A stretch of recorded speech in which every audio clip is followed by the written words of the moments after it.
What's up, guys? Welcome back to the channel. Here we are with another reaction video. In this one we have American admits 7 things Brits do better. American in the UK.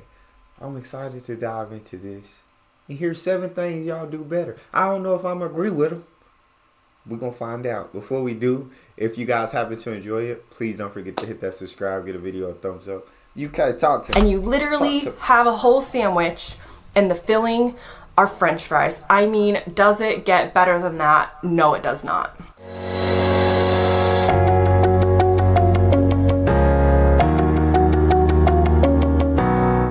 Hey guys, welcome back to another Girl Gone London video. If you're new here, my name is Caitlin. I'm an American who's lived in the UK for almost 10 years, and today I'm finally admitting things that the Brits do better than the Americans. Okay, so in my last video, which I felt was pretty neutral and just pointing out the differences between the UK and the US, I got some comments of people saying clearly you don't like the UK, you don't want to be here, and I get that a lot, and I think part of it comes down to people not understanding that I'm being lighthearted about how I'm reacting to things in the UK. So I'm just sharing my experiences as an American reacting to certain things.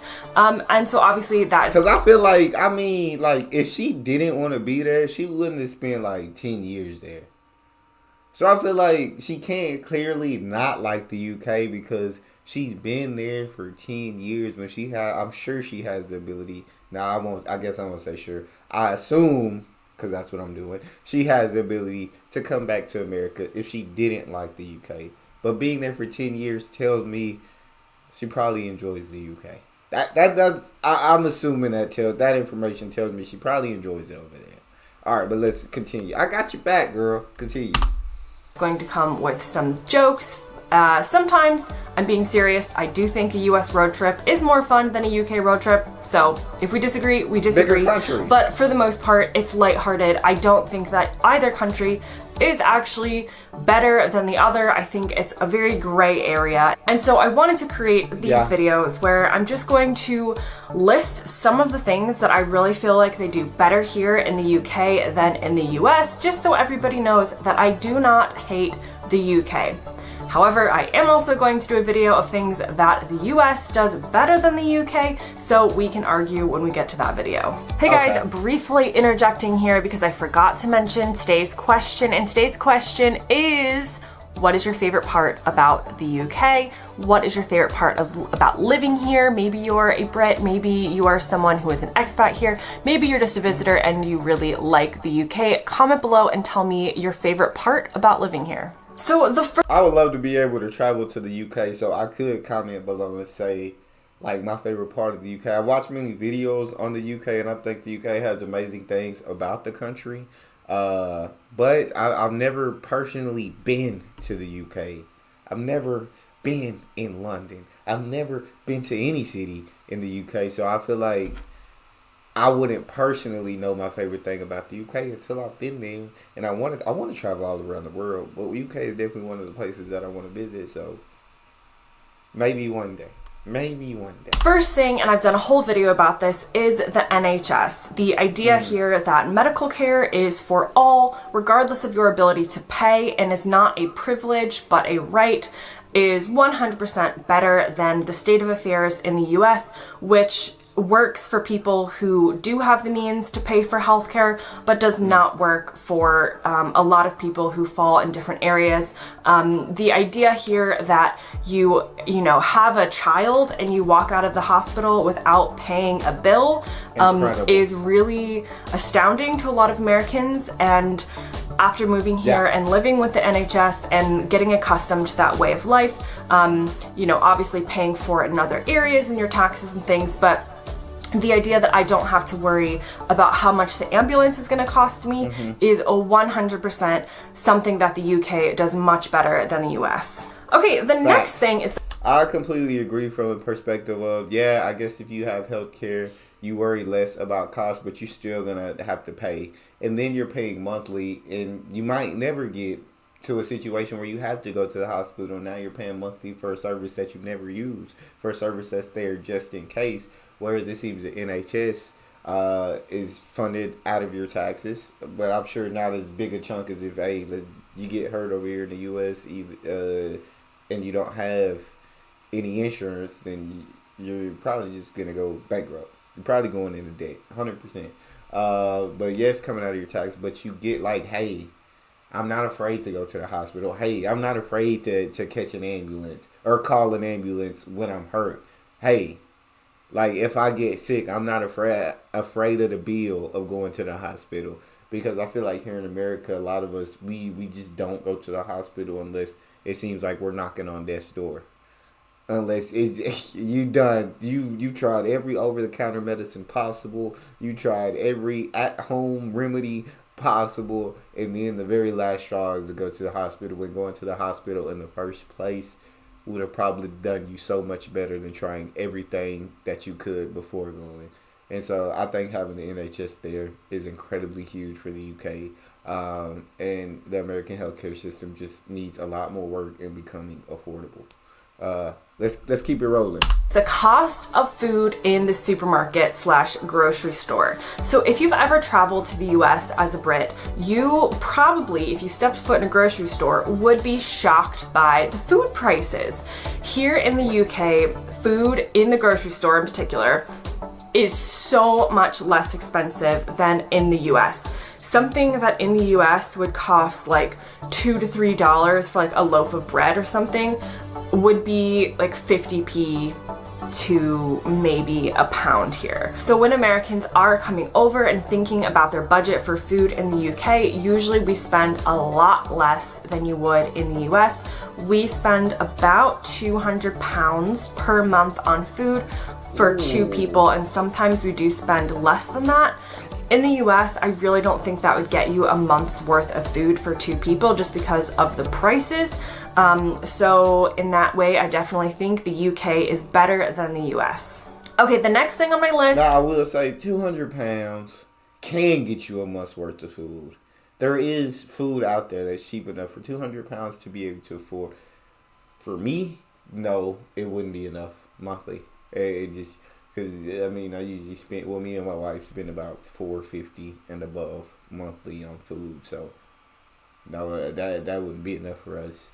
But I do think, I have seen videos comparing UK and US grocery prices and food costs. And the UK does tend to be cheaper. When you compare food to food, like brand for brand, the cheapest thing you can get in the U.S., the cheapest version of a food, is still cheaper than the cheapest version of the food in the U.K. And so, no matter how you compare it, U.K. costs are just, from what I've seen in multiple videos, U.K. food prices, she's right, are cheaper than the U.S., are more affordable. Today, is that still the case? I don't know. I know it's expensive here. I know it's expensive here in the U.S. I know food is an arm and a leg. But I believe food is still going up in the UK as well. Could be wrong. Correct me if I am. Let's keep it rolling. This may seem a little bit trivial, but for somebody who loves French fries / chips, yes, I know they're not the same thing, British people. I do understand. They're but not. As an American, we would call anything that is a fried potato a French fry. We wouldn't differentiate between. Facts. We don't have another word. We would just call it like thick cut French fries, maybe. Now we say we got potato wedges. We got fried potato. We got potato wedges. We got hash browns. We got fries, potato wedges, hash browns. Yeah, everything else is just a different kind of fry.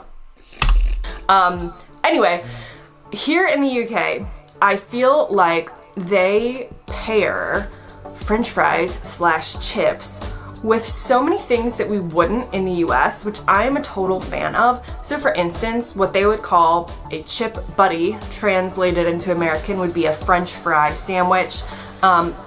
They've got thick cut French fries on a sandwich, and they eat it with ketchup or with salt, or someone told me the other day, That's like it? vinegar, and you literally have a whole sandwich and the filling are French fries. I mean, does it get better than that? No, it does not. Another thing they tend to pair... I got to try that one because I'm putting bread on fries and ketchup. I would just eat the fries and ketchup. But I got to try it. I can't judge it till you try Or it. fries with here that I've noticed is they will have pizza and fries as one meal. Pizza and chips, nice. They would call it. I like that. That's not really a combo that we do in the US. We would maybe have like maybe you would have pizza and garlic bread, so we do get like the double carbs in there, but pizza and fries would just it's just seen as like a weird combination, but it's the best combination because what could possibly be better than eating an entire meal of pizza and fries? So I feel like the US should really get on board with this. I'm not saying people don't do it, I'm just saying it's definitely not a popular combination that people automatically go to, and I really feel like this is one of the best things the UK has done for the world. Okay, the next thing that is much better in the UK than in the US is public transportation, or what they would call public transport for short. You can get around almost the whole of the UK by trains, boats, buses. You don't have to have a car. Obviously, in the more rural areas, it is definitely like much more convenient to have a car. Tons of people drive and not just rely on public transportation. But the point remains that if you lived in a lot of places in the States and you didn't have a car, you would have almost no options. Here in the UK, you can live in a lot of places without a car. And I'm not just talking about London. I'm not just talking about cities. You could live in a more suburban area and have plenty of buses that are going to connect you to your town and to surrounding towns that are relatively, on time, on a good schedule. In the US, I'm used to bus transportation. Where I'm from in Florida, basically non-existent, and if it is existent, it's just not something that people take. It's not necessarily reliable. Here, public transportation is often used, is popular, is reliable, and obviously it's easier to link a smaller country than all of America. But it is what it is, and the UK wins for that one. The next thing that's... I feel like in the US, public transportation is almost non-existent. Yes, we do have public transportation, but more so than not, the US is built for like everybody. You need your own vehicle. Like, you need your own car. You can't just depend on public transportation. I feel like you'd be late to a lot of places. You wouldn't get there on time. Now, like I said, I just live in cities where public transportation really wasn't a thing. But I know there are cities in the country, plenty, that do public transportation. But yeah, I've never just heard like amazing things about public transportation in the U.S. I've never heard glowing reviews about public transportation. Whereas in the UK, I've seen videos about public transportation and people appreciate that. So yeah, I feel like that got to be right. Once again, I feel like it would be better than here in the U.S. What's better in the UK than in the US is the type of roofs that they have on their homes. Only because in the US, we are used to needing to replace our roof like every 10 to 15 years, I think it is. Particularly the area where I'm from in Florida, this is a common way to do roofs. In the UK, you don't necessarily think about replacing your roof. No one's ever brought that up in like the house buying process of this roof will need to be replaced or anything like that. So I'm not entirely sure the differences between the roofs. I know here they have like much thicker like blocks that they use on the roof, whereas in the US we kind of use like these flimsy roof tiles. It could also be they're not exposed to the same amount of extreme weather as in the US. I know in Florida we have to contend with like hurricanes and the heat and things like that. It's a bit more mild here in the UK, so maybe that plays into it.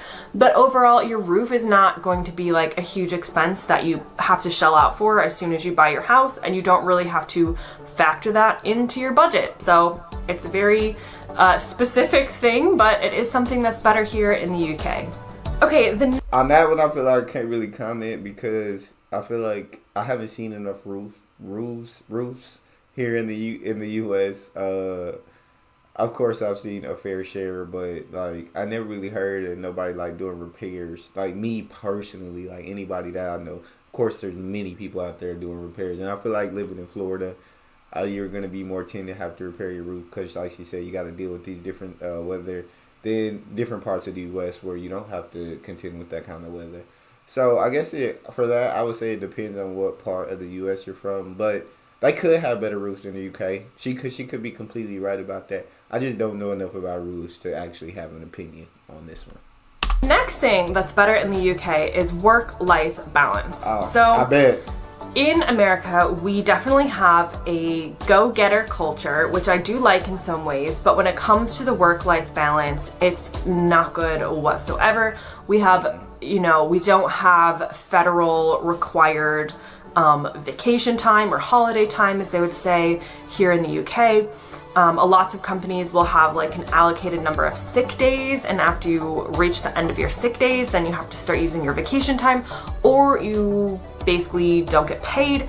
Here in the UK, most companies, like if you're sick, you're sick. Obviously, if it's an ongoing problem, they'll work with you, but you're not freaking out that you're going to use up all of your time. In fact, there is a rule, I believe, that if you are on holiday, if you're using holiday time and you get sick or ill, as they say here, because getting sick in the UK is like throwing up, but Americans say getting sick to mean getting ill. If you get ill during vacation time or holiday time, I'm pretty sure you can like claim back part of those holiday days and use your sick day and just take it as a sick day instead. But in general, there's not this hustle culture of you need to, like dedicate your entire life to your job. I think people here recognize that there is more to life than work. And I mean, obviously the cultures play into it and what we prioritize and what we see as important in life and important qualities to have as a person. But definitely in the UK, you're not always worried that you're going to lose your job because of something stupid. It's pretty difficult to actually fire somebody here after they've worked here for a long time. And you just have a better work-life balance overall in many areas. And the last difference I feel like I'd have to agree with her in the sense of in the US, yes, there is just that, like, it seems like everywhere you're being told to like be ambitious, and it feels like you're being told if you're not putting in work or whatever, you're partying on weekends, then you should already have made it in life, or you shouldn't be partying. You need to be putting your head down and grinding. And so you're just told to grind and grind and grind. So I feel like, yes, the work-life balance is off because, like, here, like she said, it is that go-getter attitude of, like, I don't know, you want to be able to afford a life that's comfortable.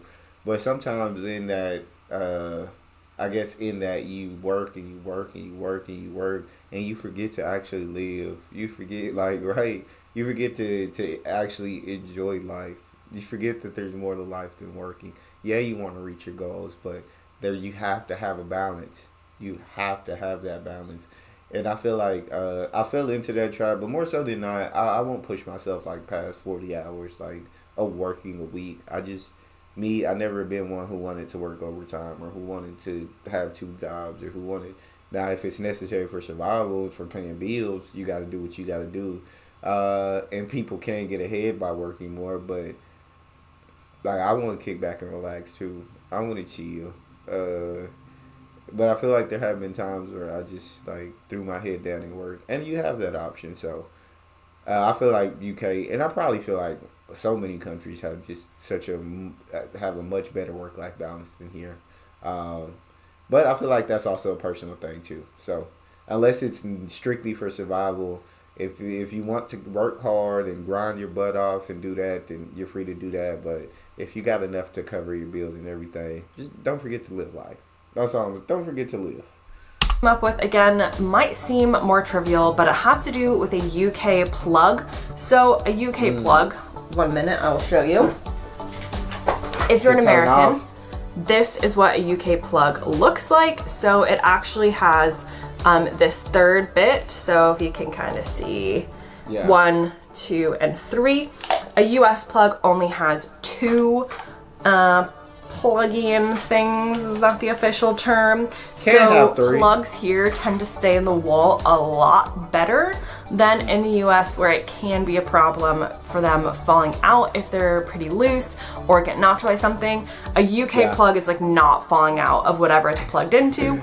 And again, it's a small thing, but something that I have noticed and I do think is better in the UK than in the US. Okay, so that brings me to the end of my video. Definitely comment below and let me know your favorite part about the UK. I know not everyone will have other countries to compare with, so just tell me, what is it that you love the most about the UK, whether it is whether you are British or whether you are just a visitor. Thank you guys for watching, and I'll see you next time. I feel like US plugs, there are some that have 3, but more common than not, she's right, you're going to have 2. But yeah, I guess that one was a little bit more trivial than the rest of them, so I guess I won't comment too much on that. But yes, there's got to be things Brits do better than Americans, and I pretty much agree with all the ones that she said here, except roofing. I don't know about that one, so I don't know what stance to take on that one. I don't have enough information. But yeah, and then there's going to be things America does better, but they're 2 different countries, 2 different different but similar cultures in a way.